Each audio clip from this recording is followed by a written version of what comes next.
Oh, everybody. Just wait for some people to get here.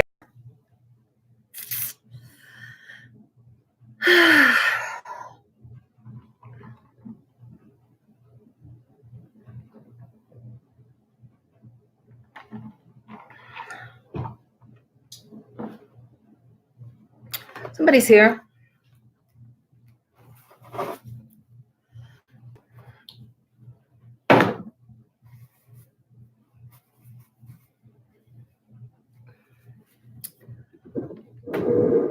Who's here with me? Make yourself known. Identify thyself.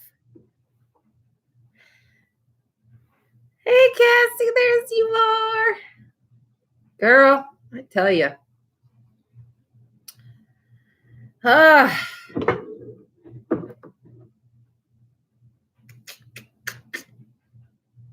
You know, I took that super green this morning, about 8 o'clock, and I'm still going strong. That says something. So, today,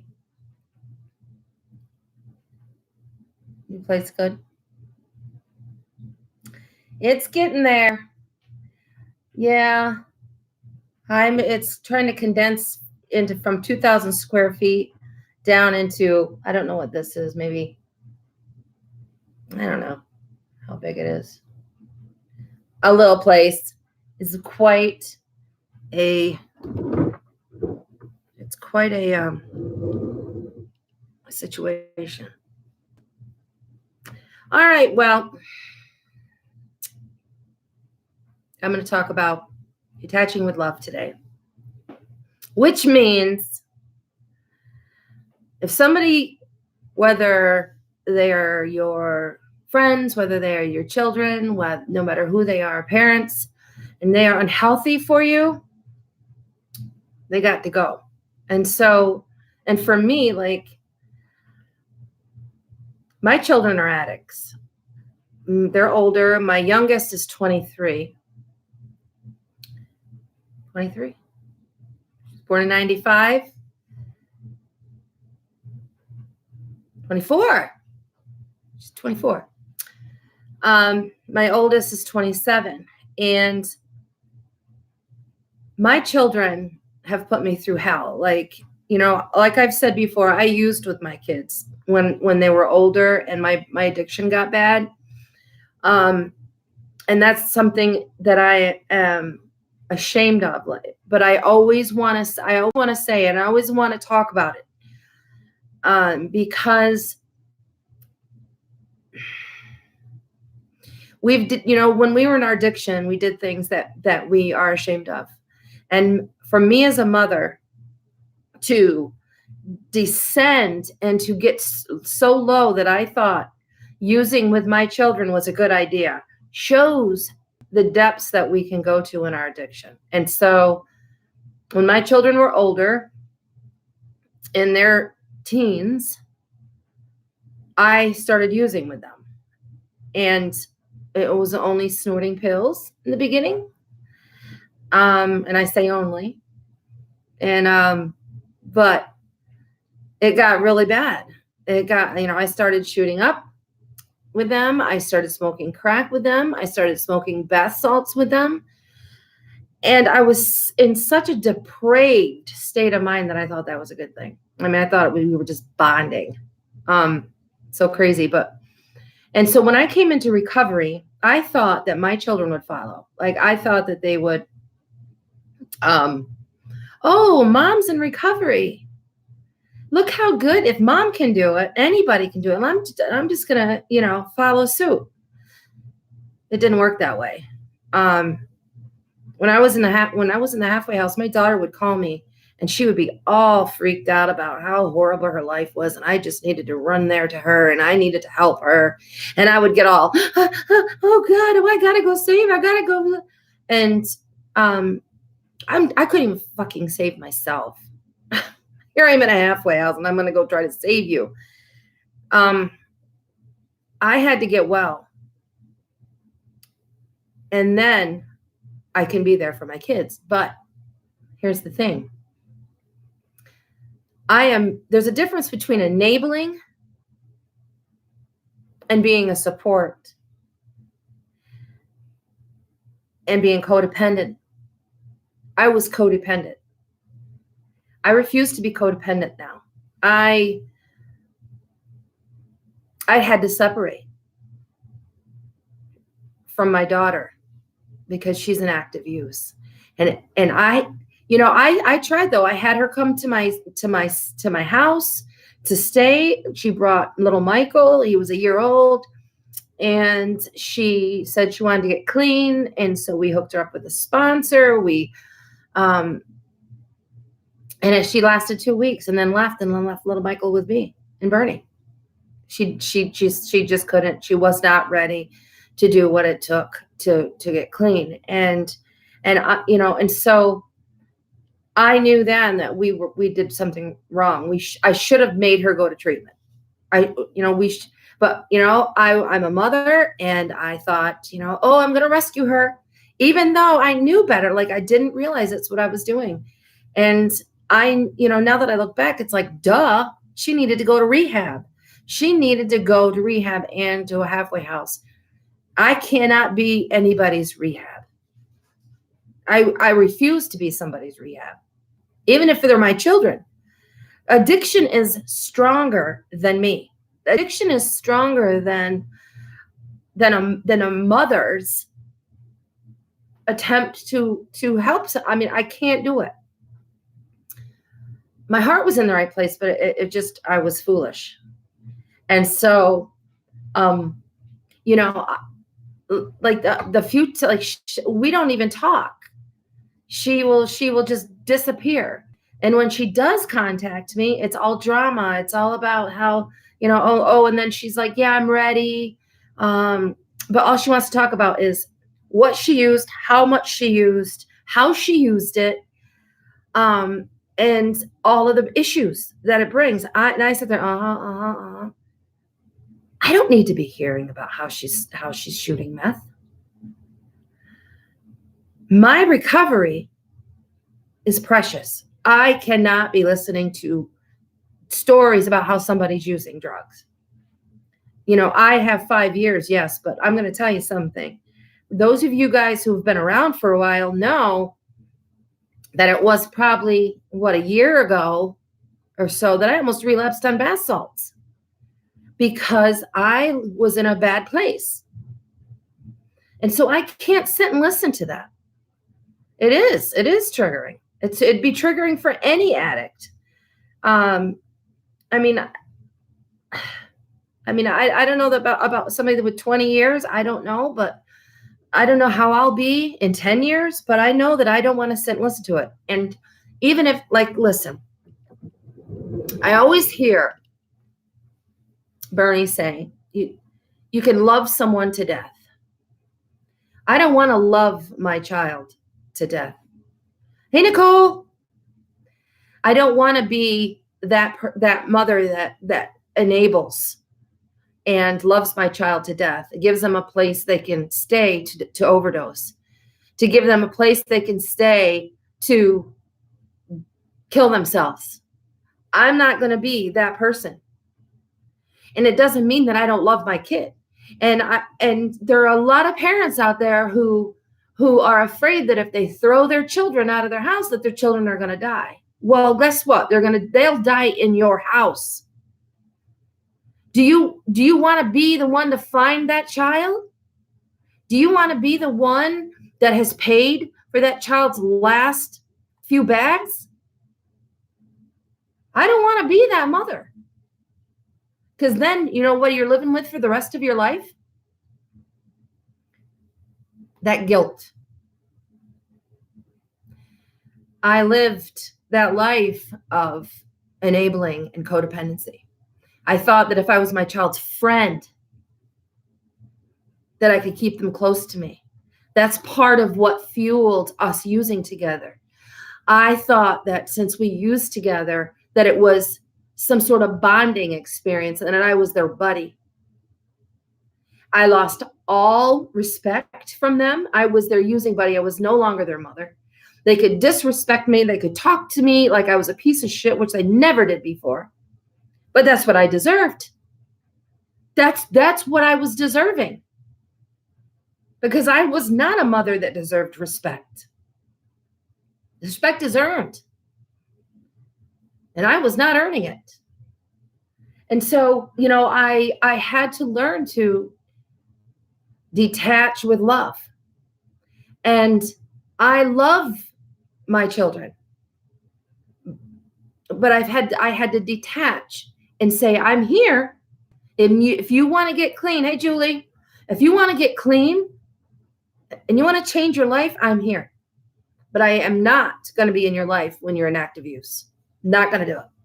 I've come too far. I've learned too much to go back to codependent behavior. I'm not going to do it. I don't care who it is. If it's our partner, if it's our children.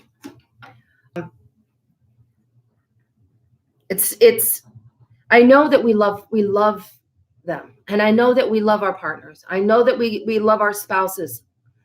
But are we putting ourselves in danger by being there for someone? Being there for someone means you're going to do whatever it takes to get that person to their rock bottom. And if giving them a place to stay so they can get high is what you think rock bottom is, got some news for you. Rock bottom is your ass is sleeping in a gutter. Your ass is not, I'm not giving you money. You're not going to use my house as free groceries. I learned it the hard way.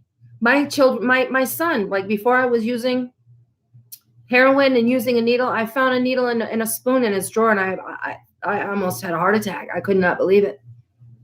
He was using it in my house. He could have died in my house. I called the cops and had them come remove the needle because it scared me so much. I did not know that I was going to become of course, an IV drug user. But I know that it's hard, but I don't talk to my daughter now. I hear she's not doing well at all. Do I want to call her, reach out to her? Yes. Do I love her? Yes. Do I worry about her? Yes. But with me calling and trying to fix anything, will that help? No. Been there, done that. She needs to come to this conclusion on her own, and she needs to realize that she needs to do whatever it takes for victory over drugs. My eldest son's in prison, drug related. He says he wants recovery. He says he's going to go into treatment this time when he gets out, because he's gotten out twice, relapsed first day, and then went back,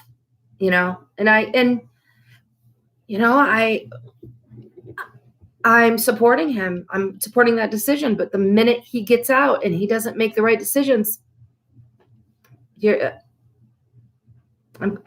detaching. I'm detaching with love. I have a middle son who's disowned me. And he's out there having babies he doesn't take care of. I mean, that's harsh, but it's the truth. He's an addict. He's an alcoholic. And, he says I'm a piece of shit mother. I was. But, he needs someone to blame to fuel his own addiction. I blamed everybody. I mean, who of us, what addicts haven't really, I blamed everybody. My childhood sucked. It was horrible, and I used that as fuel. Oh, I'm sorry, Julie. My youngest disowned me. Sorry, that's so painful.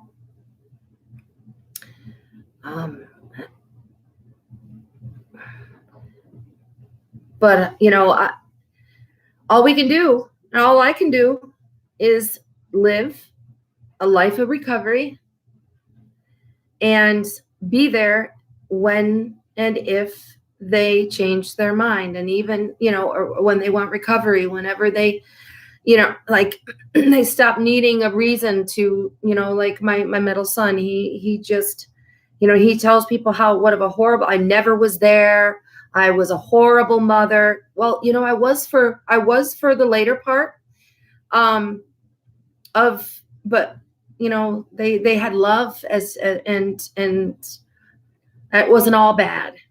But if that's what he needs to do, to get people to feel sorry for him and to fuel his addiction. Anger and resentments.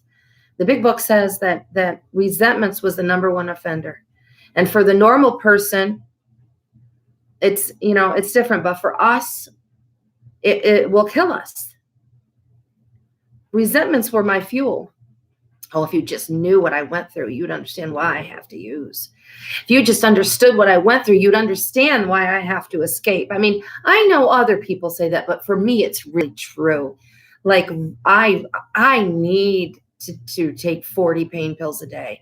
If I need to shoot 20 bags of heroin into my veins a day because I had a bad childhood. I need to smoke $30 a bath salt a day, and I need to, because I was treated horribly as a child. Oh my God, so many people were abused as children. I'm not unique. But boy, in my addiction, I was unique. Oh, but if you just understood, yeah, you'll understand why I'm selling my ass to support my habit, and I'm using with my children, and I'm lying to get prescriptions, and I'm stealing from everybody that turns their back on their purse. Yeah, it's because I was abused as a child. So ridiculous. You have to learn to let go and move ahead. It's so hard. Oh my gosh, so many people have reached out to me through Messenger and through this channel about that. And all I can try to say is, you got to let go. And for a mother to let go, we have guilt, so much guilt. If I let go and something happens, but listen, if they're going to overdose and die, they're going to do it, whether you're there or not, whether they're in your house or not. Like, they got it. And when I say let go, I don't mean let go and you wash your hands and you don't care anymore and whatever happens, happens. No, I'm not saying that's the kind of letting go. Letting go of responsibility for their addiction, the guilt, like maybe you did something wrong and now, you feel guilty. Hey, Cindy, maybe you abused them. Maybe you neglected them. Maybe they have like my children, I gave them an alcoholic father, and we got divorced when they were young. And I tried to make up for what I didn't have. And so most of my actions were guilt-ridden, were guilt motivation for my kids. They got the best shoes. They got the best. I let them get away with stuff because I had guilt. And so letting go is letting go of, you're not responsible for their addiction. They are. They're adults. Even in the teenage years, they made that decision to put that substance in their body. And it's their responsibility to clean themselves up, not yours, not mine. Our partners, we love them, But if they are destroying themselves and destroying our family and treating us like shit and using in our houses, they got to go. We need to let go. I mean, we have to do it for ourselves, for ourselves, for our families, for them, for the addict. I mean, if it hadn't gotten so bad, I mean, it has to get bad for a person to want to change, right? We have to be given the gift of desperation. You got to be so damn desperate, you're willing to do whatever it takes to change. You know, if it's a cakewalk and everything's given to us, we're not going to, I mean, I would have hit rock bottom long before I did if I didn't have an enabler that gave me a place to live and paid all my bills for me. You know, I went from 2001 to 2013. And because I had a great enabler. Boy, she knew nothing about addiction. Nothing. And boy, I played her like a fiddle. Oh my gosh. I wonder if she even speaks to me this day, you know, she forgives me. You know, oh my God. You know, now her son's a meth addict and she enables the shit out of him. She didn't learn a damn thing. She didn't learn a damn thing from me.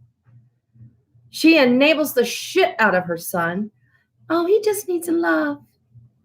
He just needs to know that he matters. Oh, honey, he knows he matters. He knows you love him. But he's playing you. So it's the hardest thing to do, to go against a motherly instinct to protect her children. And so, you know, I understand that. So, Nicole, you still here? Where are you going? Said you're driving and listening. Anyway, guys, Cassie that's on here, she is the girl who my brain just went dead. Oh, it's not on this one. Botanical Romance. Woo, I'm getting old. Here's her white Jean Kong. I'm going to take those tomorrow. Excellent product. Yeah, my middle son, one of the last things he ever said that he ever said to me was, just sit there and eat Kratom and go away. And you know, there are a lot of people that think Kratom is a drug, that it's horrible and hideous and it's of the devil and all these different things. But I'm going to tell you something. I would rather take Kratom every day than be on Suboxone, to be on antidepressants. For me, the way I choose to do things, I would rather take something natural. But all right, guys. Well, anybody got a question? Anybody want a topic?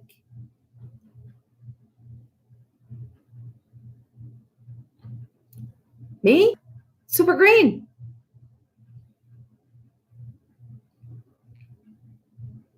What'd y'all take today? The super green was slamming. Whew, that was wow. I love it when Kratom works like that. You know, it's frustrating when you go through a period of time when the Kratom's not working. And that happens. You guys know, like I go through these spurts of, oh, what is going on? The Kratom is not working. And then when it starts working again, it's like, oh, thank God. This is great.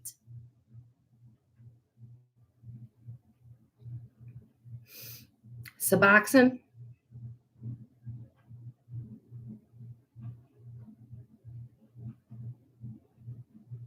Suboxone, Cindy? I'm not a Suboxone hater. You guys know that. It's just not something I want to do. And here, like, when I was on Suboxone, this is one of the reasons why I don't want to take Suboxone is because the doctors would say that you need to not take the Suboxone for 3 days before you start feeling withdrawal symptoms. Bullshit.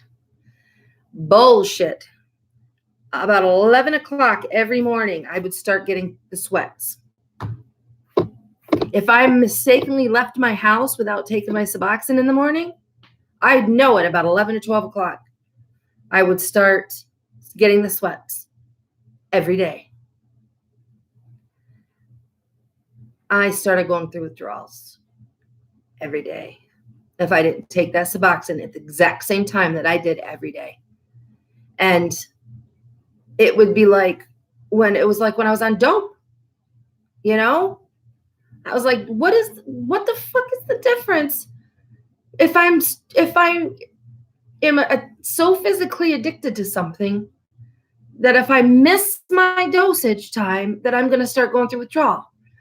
That's just like being on dope to me.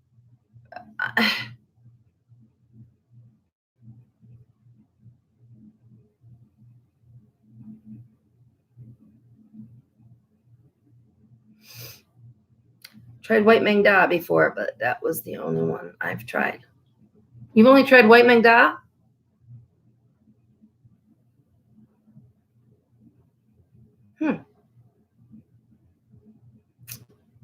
Well, girl, you need to try that super green because I'm here to tell you.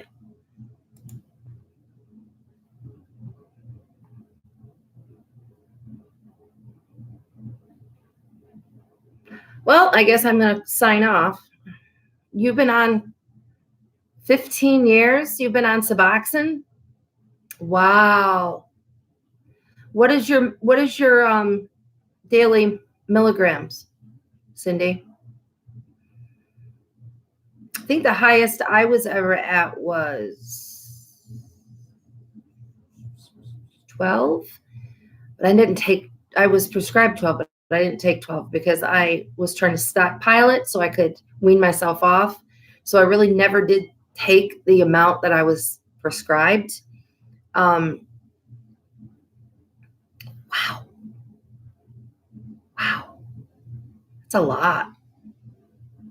That's a lot. I mean, as far as I know, like, because what is that? 8, 12, 3, 6. Holy shit. It's a lot of Suboxone. Have you ever tried to wean off? Have you ever tried to wean down your milligrams?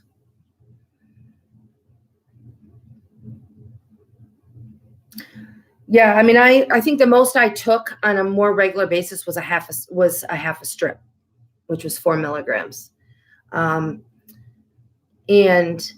I stockpiled the rest because I knew that I was going to be weaning down. I mean, I went on Suboxone twice within a year. I went on Suboxone after 2 years clean and was only on it for a few months. Discovered kratom, weaned off Suboxone too fast. I jumped. And that's when I almost relapsed on bath salt. I was at a rock bottom. I was at a bad place.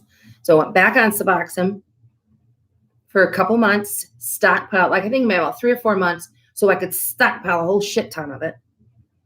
And then weaned off slower using kratom to help, but like weaned off a long time. And yeah, you know what? I got to tell you guys, I have a friend who's my stylist, who is an opiate addict, and she was on Suboxone, but now she gets that implant in her stomach, and they lower the milligram each shot, so it's weaning her off, and you only get it once a month. And I'm like, wow, that is amazing. That, she went from 8 milligrams. Now she said, I don't know how they do it, but each implant is less. And so she's going to be off soon, which is so much healthier of a way to do it than what I did it the first time. So stupid. Yeah, my brain went into a depression. Like it was terrible. Um, and I don't have my problems with big pharma more than it is anything. And I think they take advantage of addicts. They take advantage of addicts. They want to make money off of us. And that's my biggest problem. All right, Julie, go back to work, honey. 32 minutes. Holy crap. 32 milligrams of Suboxone. What? Girl, that is major. Holy crap. Wow. Hey, the recovery. Yeah, I'm just getting ready to sign off. I was talking about detaching with love, not being an enabler, and not allowing somebody to hit their bottom. And I think I am done. So I hope you're all having a good day. If you guys need anything, reach out on Messenger. And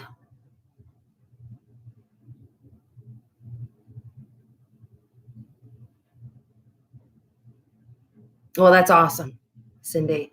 And that's the thing I'm going to say before I go is that, I like I've said before, I used to judge kratom. I mean kratom. Suboxone. I used to judge it before I was on it, before I knew anything about it. And then when I went on it and I understood what it was about and how many people it helped, and not everybody abuses it. And see, my experience with Suboxone before was I'd only seen people abusing it. Like, when I first went in recovery the first time, I abused it. I met some guy in NA who was selling his strips, and I started using it to get high. And so that was my experience. And so when I went on it, because I was 2 years clean and I was white knuckling and hating my life every friggin' minute of the day, I started realizing that in meeting a lot of you guys on here, Nicole being one of them, like I think Nicole was the very first person I'd ever met that I knew did not abuse her Suboxone. And I was like, wow. And then I started meeting you guys. And I was like, not everybody abuses Suboxone. It does help people. It does change people's lives. And so it really changed my views of it. So yeah, don't think that I'm bashing it. I am not. 16 years. Wow. That is amazing. That is amazing. I know you don't get high off of after. I when you first start, like I only did it once in a while. So every time I did it, I did get high off it. But once you do it for a few days in a row, it stops getting you high. So yeah, I understand that. And I'm happy for you, Cass. I'm for Cindy. I'm really, it's amazing. Don't let anybody ever tell you you're not clean and sober because you're on Suboxone. And here's another thing. You know what else I realized after I met Nicole and started hearing you guys, meeting all you guys, is that people can be really mean. People that are in recovery, people that are clean 2 minutes, fresh out of rehab, telling other people that if they're on Suboxone, that they're not clean. That I was shocked. I was shocked at the meanness of people. I mean, Nicole, I don't hope she doesn't mind me saying this, would call me and she would be crying and upset, and she'd be doing live streams crying because of how mean people were to her. And I would get so angry because I care about her and I didn't want to see her upset. And I'd be like, stop caring what people think. please. I mean, because it was just horrible. And you gotta just not listen to what people think, because God, if you don't have a needle in your arm, you don't have a meth pipe in your mouth, if you're clean, then people can go fuck off as far as I'm concerned. You just keep doing what you're doing. That's what I have to say about it. All right, guys, I'm gonna go. Hope you guys have a good day. Brightest blessings and God is blessed.